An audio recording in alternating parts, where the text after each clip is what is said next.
खालिद की शिवाजी या चित्रपटावरचा वाद जो आहे तो मुख्यमंत्री देवेंद्र फडणवीस यांच्या दरबारी पोहोचलाय। आपल्यासोबत नरेंद्र पाटील आहेत। नरेंद्रजी, एकंदरीत जर बघितलं तर मागच्या एका कार्यक्रमामध्ये थेट मुख्यमंत्र्यांसोबतच घोषणाबाजी झाली या चित्रपटावर बंदी घालण्याची आणि हे सगळं प्रकरण समोर आलं। काय नेमका वाद आहे? तुम्ही देखील आज मुख्यमंत्र्यांच्या दरबारी आला होतात, या सगळ्या संदर्भात सविस्तर सांगा। चित्रपटाचे दिग्दर्शक मोरे यांनी फार खोडसाळपणा केलेला आहे। छत्रपतींच्या सैन्यामध्ये कुठेही मुस्लिम समाजाचे मुघल हे त्या ठिकाणी सरदार नव्हते आणि शाळेमध्ये शिकणाऱ्या मुलाचं एक त्याच्यामध्ये एक छोटासा सीन आहे। त्याच्यामध्ये काही मुलं त्याला मुघल सरदार मुघल म्हणून त्या ठिकाणी बोललं जातात। एकंदरच समाजामध्ये तेढ निर्माण करून देण्याचा प्रयत्न, आणि तो पण गणेश उत्सवाच्या अगोदर। म्हणजे आता आमचा आराध्य दैवत गणपती आहे, आता आम्ही सगळे गणपतीमध्ये कार्यक्रमाला व्यस्त होणार आणि हा चित्रपट निर्माण झाला म्हणजे जर दाखवला असता तर उगीच जातीय दंगली घडवण्याचं काम या दिग्दर्शकाचं आहे। आणि याच्यामध्ये काहीतरी मोडेस आहे। हा चित्रपट कुणीतरी रायटर आहे, रायटरनी काय माहिती घेतली, काय संशोधन केलं, ह्याच्या सगळी सखोल चौकशी राज्याचे मुख्यमंत्र्यांनी करावी अशी आम्ही त्यांना निवेदन दिलेलं आहे। एखाद्या चित्रपटाची निर्मिती हा काही अगदी थोडका प्रवास नाहीये, त्यासाठी पैसा लागतो, त्यासाठी एक मोठा निधी लागतो, कलाकार, ह्या सगळ्या गोष्टी लागतात। तुम्ही ज्या पद्धतीने आरोप करताय याच्या काही खोलात गेलायत का? कुणी जाणीवपूर्वक ह्या सगळ्या गोष्टी घडवल्यात का? याला पाठबळ कुणी दिले असं काही वाटतं? नाही, खरंच आहे। कारण मुघलांच्या विरोधामध्ये छत्रपती शिवाजी महाराज 12 बलुतेदार आणि 18 पगड जात्यांना एकत्र घेऊन लढले होते। हा तर सगळ्यांनाच इतिहास माहिती आहे। नाहीतर मग काय, एवढं जर नसतं तर मग मारामाऱ्या झाल्याच नसत्या, ही वस्तुस्थिती आहे। आणि जे काही टीजर्स लॉन्च केलेत, ज्या टीजरचे कालांतराने सगळ्या OTT प्लॅटफॉर्म यूट्यूबमधून काढून टाकलेत, ते टीजर ज्यांनी बघितलं त्यांच्या भावना भडकलेल्या आहेत आणि वस्तुस्थिती आहे। म्हणून याची चौकशीच नव्हे तर हा चित्रपट बॅन केला पाहिजे। आणि ह्याच्या मागचा कोण फायनान्सर आहे, ह्याच्या मागचा कोण सूत्रधार आहे, आणि याच्यामध्ये कोण ऐतिहासिक हिस्टॉरिकल इतिहासकार आहे जो हे कागदपत्र माहिती पुरवतो, याचीही पोलीस डिपार्टमेंटमधून चौकशी झाली पाहिजे। तात्पुरती स्थगिती नक्कीच आहे, पण दुसऱ्या बाजूला याला सेन्सॉरनं परवानगी दिली आहे। तुम्ही आत्ता मुख्यमंत्र्यांची भेट गेली आहे, स्थगिती आहे, हे सगळं मान्य आहे, पण चित्रपट थांबवला जाऊ शकणार नाही अशी त्याची कायदेशीर देखील तशीच बाब आहे। कायदेशीर लढाईची तयारी आहे, कारण सेन्सॉरनं परवानगी दिली आहे, चित्रपट प्रदर्शित होणार, याला कुठेही बंधन घालू शकणार नाही। कायद्यात जर गेलं तर त्याची देखील अडचण होईल। काय नेमकी तयारी याची?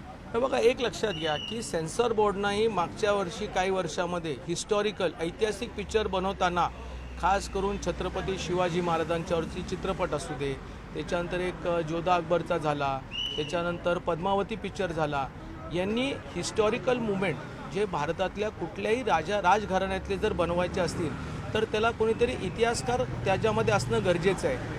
काही लोकांना इतिहासाची माहिती नसते सेन्सॉर बोर्डला, आणि मग ते परवानगी देतं, मग असं तेढ निर्माण करतं। परंतु एक आहे, आम्ही गाफील नाही आहोत। जरी सेन्सॉर बोर्डनी परवानगी दिली तर ती रिवोक करण्याचा अधिकार सेन्सॉर बोर्डला आहे। महाराष्ट्राचे मुख्यमंत्री नक्कीच त्या संदर्भामध्ये पाठपुरावा करतील। आशिषजी शेलार साहेब आमचे मंत्री आहेत, ते पाठपुरावा करतील। आणि जरी काय दगाफटका झाला तर थिएटर आणि आम्ही बघून घेऊ काय करायचं ते। आमचा शिवभक्त थिएटर चालूच देणार नाही, मग काय व्हायचं ते होईल। हे राजकीय षडयंत्र वाटते चित्रपटाच्या निमित्तानं, एक कुठंतरी सगळ्या गोष्टी कोण वाटतंय पाठीमागं थेटपणे? तुम्ही इतकी वर्ष काम करता या सगळ्यामध्ये, मराठा संघटना, चवा संघटना, या सगळ्या गोष्टी जवळच्या, त्यांना काय वाटतंय, तुम्हाला काय वाटतंय? कार्यकर्त्यांची देखील चर्चा झाली आहे। हा राजकीय नाही, हा जातीय तेढ निर्माण करून देणारा चित्रपट आहे। ह्याच्यामागे कुठलाच पक्ष असू शकत नाही, मला स्पष्टपणे भावना आहे।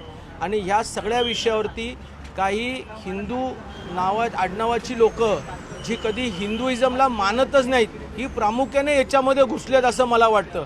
संशय आहे, पोलीस तपास करतील, मुख्यमंत्री गृह विभाग ह्याच्यामध्ये खरा सूत्रधार बाहेर काढतील।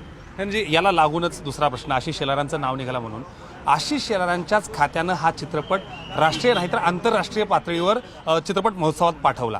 एक बाजू अशी आहे, दुसरी बाजू आशिष शेलारांनी त्याला स्थगिती दिली आहे। काय नेमकं याच्यात झालंय, काय वाटतं? नाही, अधिकाऱ्यांकडनं आता काय मंत्री महोदय आहेत कुठे तर लंडनला, आणि ते सगळ्या प्रक्रियेला काय ते आपल्याला कल्पना आहे। परंतु ते आल्यानंतर ह्याची सखोल चौकशी करून जे कोणी कारणीभूत असतील त्यांच्यावरती कडक कारवाई करण्यात यावी। कसं काय नजरअंदाज होऊ शकतो? त्यांनी चित्रपट पाहायला पाहिजे होता। ज्या वेळेला चित्रपट पाहिल्यानंतर त्यांचं रेकमेंडेशन हे इंटरनॅशनल फिल्म फेस्टिवलला पाठवणं गरजेचं होतं। मग अधिकाऱ्यांनी डोळे बंद करून पाहिला का, मान्यता दिली का?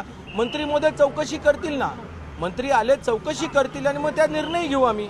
अधिकाऱ्यांनी दिशाभूल केली आहे आणि जर केली असेल तर त्याबद्दल काय कारवाई होणार, तुम्ही नेमकं काय फॉलोअप मंत्री महोदय येतील, ते स्वतःहून त्याच्यामध्ये चौकशी करतील. त्यांच्या लक्षात आलं की एखाद्या अधिकाऱ्याने जाणीवपूर्वक चित्रपट न पाहता त्याला रेकमेंडेशन केलं असेल फिल्म फेस्टिवलला, तर नक्कीच आशिष शेलार साहेब एवढे खंबीर आहेत की त्याच्यावर योग्य ती कारवाई करतील आणि चौकशी लावतील. एक शेवटचा प्रश्न, मुख्यमंत्र्यांनी आश्वासन दिले, पालकमंत्री आणि संबंधित खात्याच्या मंत्र्यांनी देखील आश्वासन दिले, पण तरी देखील कायद्याच्या चौकटीत राहून हा चित्रपट प्रदर्शित झालाच, तर तुमची भूमिका काय? नाही, चित्रपटगृहांना आता आम्ही पुढच्या काही दिवसामध्ये त्यांना निवेदनं देत राहणार आहे की मूर्खपणा करू नका. आमच्या राजांच्या बद्दल चुकीचा इतिहास जर कुठल्या तुमच्या चित्रपटगृहामध्ये दाखवला तर तुमचं चित्रपटगृह राहणार नाही. याच्यामध्ये जे काही जबाबदारी आहे ते तुम्हीच राहाल. आणि मला विश्वास आहे की या विषयावरती सर्व शिवभक्त महाराष्ट्रातले 12 बलुतेदार आणि 18 पकड जातीतली लोकही माझ्या या मुद्द्यावरती सहमत राहील की आपण कारणीभूत आहोत. ह्याला आपण आवाज उचलला पाहिजे. सरकार काय करेल हा नंतरचा भाग आहे, पण आपली जबाबदारी आहे या चित्रपटाला विरोध करण्यासाठी तालुका स्तरावरती, जिल्हा स्तरावरती, शहर स्तरावरती आपण या चित्रपट जर चुकूनही प्रदर्शित करण्याचा प्रयत्न केला, शिवभक्तांनी कामाला लागलं पाहिजे. खूप खूप धन्यवाद. माजी आमदार आणि मराठा समाजाचे नेते नरेंद्र पाटील यांनी स्पष्टपणे सांगितलंय, चित्रपट जर सगळ्या गोष्टीनंतर प्रदर्शित झालाच तर त्याला देखील शिवभक्तांनी तयार राहिलं पाहिजे. संदीप राहुल झोरी, न्यूज 18 लोकमत, मुंबई.